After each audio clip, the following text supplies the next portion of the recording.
Washington is broken right now, and we're not going to change Washington until we change the people we send there, and we need a new generation of leadership to get that done. What role should the Senate play in the effort to defeat ISIS abroad and prevent further attacks at home? When you have a Congress that refuses to have the courage to even debate the authorization, updating the authorization for use of military force, essentially declaring war against ISIS, then you're not going to get anywhere in the fight against ISIS. So we need to have Congress actually have the courage to actually move forward and debate the issue. And part of the way we could get there is by having more veterans in Congress. Our viewers want to know where you stand on the Trans-Pacific Partnership. So I have been opposed from the very beginning to the proposed Trans-Pacific Partnership. In fact, I am the first, I was the first Senate challenger in the entire country to come out against the president's proposed trade deal. Senator Blunt has been a supporter of it. He has supported every bad trade deal that has come across his desk, and it's bad for Missouri, and that's why I'm against it. In your ad, Background Checks, you said that you supported the Second Amendment in the state legislature. Now, when we looked at your voting record, you voted against a bill that lowered the concealed carry age to 21 and created the crime of fraudulent purchase of a firearm. It also let Missourians possess machine guns with the proper federal permit under the National Firearms Act. How should gun owners interpret that action? Well, the ad makes a really clear point. The purpose here is to set the record straight, is that part of protecting the Second Amendment is making sure that criminals and suspected terrorists don't get the same access to guns that you and I get, or that Senator Blunt and I get. And when I was in the Army, I learned how to use a rifle, learned how to respect my rifle. I am a gun owner myself, and I support the Second Amendment.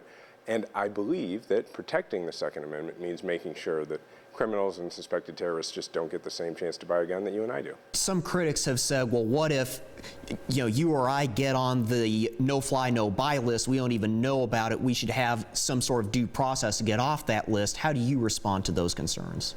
Well, this is bipartisan common sense legislation. I mean, the bill that Senator Blunt has opposed was put forward by a Republican. It is bipartisan, and it is just common sense. Missourians know this. Gun owners in Missouri know that if criminals and suspected terrorists get the same chance to buy a gun that they get, then that's not protecting the Second Amendment. That's just failing to protect Missourians. Immigration has dominated this year's presidential campaign. What policy would you push for? So our immigration system is broken, and what we need is comprehensive immigration reform. Now, there was bipartisan legislation that was in the Senate. Senator Blunt voted against it. It was actually a bill from Senator Marco Rubio, a member of his own party.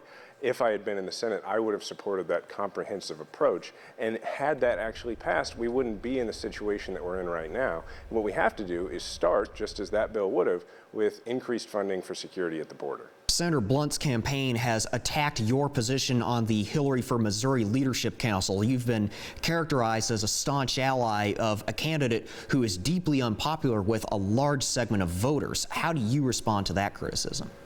Well, Senator Blunt's been in Washington for 20 years, and I think it's pretty telling that of his, 7 or so political ads, I think 6 are about me. So after 20 years in Washington, he doesn't have a record to defend or to brag about, certainly. And that's a real problem for Senator Blunt. So he wants to make it about absolutely everything else. But the fact is that one of the differences here between me and Senator Blunt is that if my party were to nominate somebody who I viewed as unqualified to hold the office for president, then I would actually vote for the Republican candidate for president. But Senator Blunt won't do that because Senator Blunt puts his party ahead of his country. In 10 words or fewer, why should voters pick you? Because we need a new generation of leadership. And you want 10 words, you said? Because we need a new generation of leadership.